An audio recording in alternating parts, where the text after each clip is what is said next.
Timnas tanpa diaspora bagai Kamboja. Wow, kata itulah kita sematkan untuk Timnas Indonesia, yang mana kelihatan sekali bagaimana Timnas Indonesia tanpa diisi oleh pemain diaspora levelnya kayak Timnas Kamboja. Bahkan bisa kita bilang ini hancur lebur Timnas kita. Nggak ada serangan yang berarti. Praktis cuma long ball aja. Dan ditambah lagi ada variasi melalui lemparan ke dalam. Udah, sisanya nggak ada. Nggak bisa lini tengah itu mengontrol jalannya pertandingan. Bahkan kita itu cenderung emosian. Aku bingung, apa ini? Udah tahu Vietnam sengaja mancing emosi, kok kita kepancing gitu loh. Nggak pernah belajar dari pengalaman awak lihat kan. Asik itu aja gitu.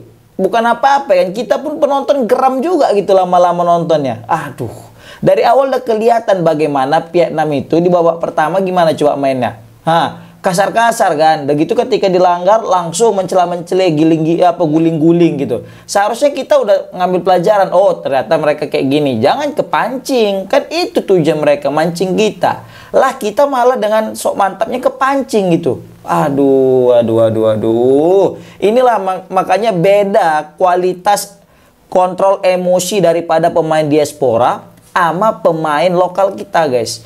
Kalau pemain diaspora digitukan santai aja deh, dia malah fokus gimana caranya bisa membongkar pertahanan, fokus ke taktik, fokus ngambil kesempatan gimana caranya, gitu. Bukan fokus gimana cara menyerang balik, dalam artian ini melakukan hal yang kasar balik gitu. Ini yang sangat kita sayangkan gitu.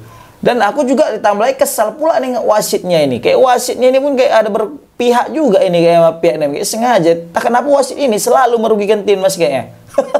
Entah aku aja mikir gitu, terserah kalian lah. Coba kalian komen di kolom komentar. Setuju gak kalian dengan yang aku bilang, guys? Kalau enggak, komen di kolom komentar.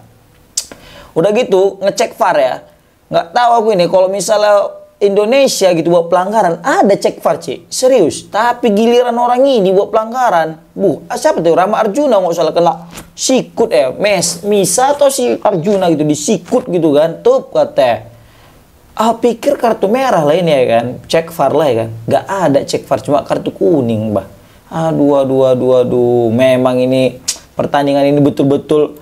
Kalau kemarin lawan Thailand buat jantungan, kalau lawan Vietnam kita buat uring-uringan ya, bukan uring-uringan karena kita gimana ya, karena kesal gitu, emosian kita dibuat di pertandingan kali ini. Kalau Thailand kan kita jantungan ya, kalau ini emosian serius. Aduh. Ini adalah kesalahan daripada pemain kita yang belum siap mental untuk juara, guys. Serius, hanya mengedepankan ego semata, emosi aja gitu, tanpa nggak berpikir jernih gitu. Ya walaupun sebenarnya di babak kedua ya sama aja ya.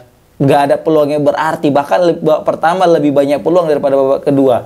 Ini mungkin jadi evaluasi besar-besaran lah bagi PSSI kepada pemain timnas dan juga staf pelatih dan jajarannya ya. Pelatih dan jajarannya serius.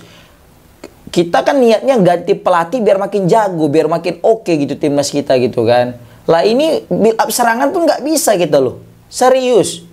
Build up serangan nggak bisa kita. Satu-satunya kita itu bisa build up serangan itu lawan Brunei, lawan Filipina, lawan Malaysia dan lawan Thailand bisa karena memang kebetulan mereka bertahan mainnya.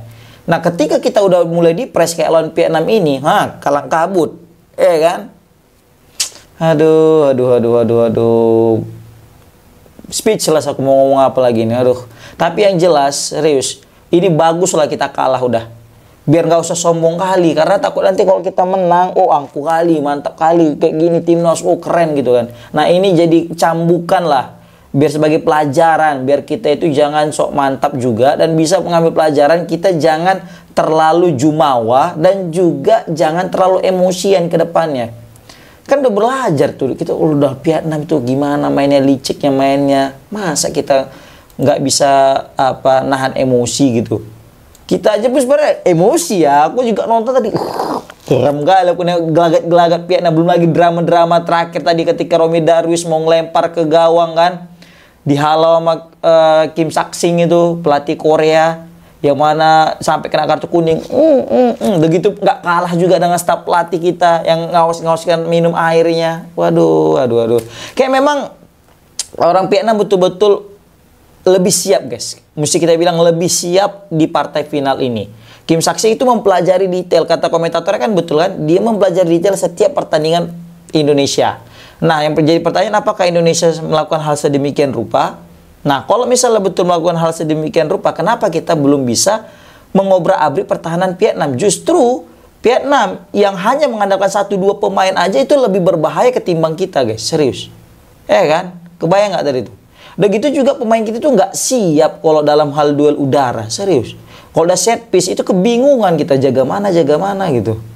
Aduh. Pokoknya Vietnam lebih siap lah pokoknya dalam partai final ini. Bahkan di luar skema pertandingan mereka juga udah mikirkan faktor-faktor eksternal. Contoh kayak mereka tahu Robby Darwish jago lemparan ke dalam. Nah, mereka itu menumpuk air banyak di pinggir lapangan biar nanti agak sulit itu Robby Darwish yang lempar. Ya kan? Dan itu dikomentari juga sama pelatih timnas Indonesia, makanya di situ ada stafnya yang ngawasi air, nendang-nendangi air kena kartu merah. Ditambah lagi juga mereka tahu senjata Indonesia cuma Jan Seraven, diapit lah Jan Seraven, nggak bisa berkutik seperti itu. Waduh. Dan di sini juga aku melihat Gert van den Berg ini terlalu berani ya. Bagaimana dia masih memainkan Dion. Yang mana notabene di pertandingan kemarin waktu lawan Thailand, Dion ini nggak perform, bahkan sering melakukan salah umpan dan terbukti kan. Di pertandingan kali ini juga melakukan hal yang sama. Berarti Coach Gert van den Berg ini belum bisa mengambil pelajaran dari pertandingan sebelumnya. Begitu kita udah tahu Donny Pamungkas nggak perform nih kemarin waktu main di gelandang. Diletak lagi di gelandang. Terakhir apa? Si Misa itu main di back kiri, kan? Si Donny jadi gelandang. Terakhir apa? Nggak jalan. Arjuna sama Misa. Nah, giliran masuk Donny Pamungkas sebagai bek kiri baru mulai ngalir sebelah kiri kita. Aku juga bingung nih ini Frankie Misa. Dia jago ngambil bola, tapi kalau udah overlapping atau mau ngumpan passing nggak bisa. Kacau nih kawan ini Mau ngumpan gitu depan mata kawan tuh nyangkut aja gitu. Entah salah umpan lah, entah apalah. Waduh. Ini timnas loh, timnas. Dari berapa ratus juta rakyat Indonesia itu orang terbaik itu gitu loh. Kok bisa gitu? Kayak aku yakin ini bukan aku aja yang mikir kayak gini. Kalian pasti mikir hal yang sedemikian rupa. Kan? Komen di kolom komentar. Tambah lagi juga tadi. Kan? Kita lihat bagaimana Rama Arjuna. Asli Rama Arjuna itu tanpa bisa kita bilang ya, pergerakan berarti gitu. Asik mutar-mutar kanan kiri, masuk ke tengah nggak berani. Gimana pemain kita ini kok nggak berani masuk ke dalam ke tengah gitu loh. Kan? Kenapa nggak masuk ke dalam ke tengah? Ya karena main umpan lambung terus. Gimana ceritanya? Kalau mau masuknya ya build up dari serangan, lini tengah nggak ada, kan?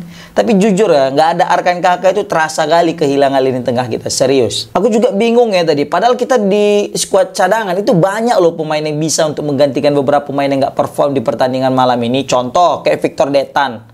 Kan masuknya dia dalam game changer, masuk dalam DSP. Kenapa nggak gantikan seorang Rama Arjuna gitu loh? Atau mungkin kayak tadi ada Hoki Caraka. Udah tahu kita udah mampet ini. Kita cuma bisa mengandalkan bola lambung dan juga bola lemparan ke dalamnya si Robby Darwish. Kenapa nggak kita main kayak lawan Thailand kemarin? Masukkan banyak pemain-pemain tinggi, kan? Kayak si Snow Neman itu kita masukkan. Udah fokus ke situ. Terakhir kan kita bisa cetak gol melalui kayak gitu. Nah, ini kenapa nggak melakukan hal yang sama gitu loh. Dan justru malah kita masih mempertahankan kayak squad yang ada, udah tahu kita kalah gitu juga masih dipertahankan. Nah, di sini Gert van den Berg ini harus bertanggung jawab sih kalau kayak gini, serius. Beliaulah yang harus patut mempertanggungjawabkan kekalahan ini selain daripada pemain timnas itu sendiri. Serius. Karena kali ini dia tuh fatal lah untuk ngasih skuad seperti ini dan terlambat untuk melakukan pergantian pemain. Waktu ngelawan Thailand dia melakukan keputusan yang tepat dengan memainkan beberapa pemain yang mungkin kita bilang out of the box. Tapi kali ini betul-betul out of the box, tapi dalam hal yang negatif. Seperti itu. Nah, ini mungkin karena kalah ya. Mungkin kalau menang nggak gitu juga mungkin takutnya kita ini ngomongnya kan. Tapi serius guys. Kita kan udah tahu Dion kemarin nggak perform, kok masih main Dion, kan? Aduh. Udah gitu kita udah tahu Donny nggak perform kemarin, kok bisa dimainkan di situ lagi. Udah gitu Frankie Misa juga nggak pala mantap, kita paksakan lagi, kan? Waduh. Udah gitu kita tahu Rama Arjuna nggak masuk dia, kan? Kenapa nggak Victor Detan main? Tony Firmansyah masih ada loh tadi. Kenapa nggak dimainkan? Kalau memang sisa-sisa 10 menit, 20 menit ya kan. Oke lah tadi kita apresiasi Arkan Kakak masuk. Tapi kan 10 menit Arkan Kakak juga bisa apa? Tendangan tadi pun tendangan apa? Pemutus STY ya, apa tendangan apa kalian bilang tuh biasa. aduh. Terakhir aku bingung sendiri nengok pemain kita ini. Apa jadi? Bahkan ketika masuk Ahmad Maulana baru lumayan sebelah kanan kita kan. Nggak ada Ahmad Maulana. Waduh, tadi asli sebelah kanan tuh mati total. Praktis kita nyerang sebelah kiri aja dari tadi. Ini menjadi catatan besar lah ya bagi timnas Indonesia untuk kedepannya lebih mengatur emosi. Ini menurut pandangan aku. Sekali lagi kita tidak mencaci maki pemain kita, tapi kita mengevaluasi pemain kita biar kedepannya lebih baik lagi. Kenapa? Karena kita sayang timnas kita. Kita sayang sama timnas kita, kita berikan masukan seperti itu. Apapun ceritanya kita tetap dukung timnas kita. Ya kembali lagi ke judul. Kalau kayak gini terus kita, ya kan, hanya main kayak gini, maka mau nggak mau kita wajib mengandalkan pemain diaspora, serius. Karena pemain lokal kita ini belum sampai levelnya ke level Vietnam. Vietnam aja belum sampai. Apalagi kita bicara Piala Asia nanti lawan Korea. Wah, di sini kalau aku bisa bilang hampir terancam sih posisi kita untuk lolos ke Piala Asia tahun depan. Bayangkan semifinalis tahun lalu, nggak lolos ke tahun depan, cobalah. Waduh. Ini juga tidak lepas daripada kesalahan pemain kita yang nggak bisa memanfaatkan peluang yang ada. Jadi ketika ada pemain Vietnam dapat peluang langsung gol, inilah akibatnya. Tengok kan, kita ada peluang dari Jens Raven, terbuka, itu dia tinggal nyundul, nggak masuk. Baru ada Ryan Nanan, nggak masuk juga. Nah, ketika kita udah beberapa kali ada peluang untuk bisa cetak gol, terus kita nggak bisa manfaatkan, dan itu langsung dihukum sama tim lawan yang punya satu peluang langsung gol. Dan langsung setelah gol itu mereka mulai memainkan drama-dramanya. Drama-drama yang buat panas. Kita pun penonton panas juga ya. Mungkin itulah penyebab pemain kita juga panas ya kan. Emosian, nggak konsen lagi, nggak fokus lagi gitu kan. Nah, ketika inilah harus belajar banyak dari pemain diaspora. Bagaimana pemain diaspora kita tidak terprovokasi dengan hal demikian rupa. Karena tujuan pemain Vietnam itu jelas. Sengaja mancing emosi. Dan alhamdulillah pemain kita terpancing. Astagfirullah. Bukan alhamdulillah ya, astagfirullah. Astagfirullah pemain kita terpancing. Maka jelas kita bilang timnas hancur tanpa diaspora. Timnas tanpa diaspora bagai Kamboja. Aduh. Komen di kolom komentar. Gimana pendapat kalian tentang permainan timnas Indonesia? Assalamualaikum warahmatullahi wabarakatuh.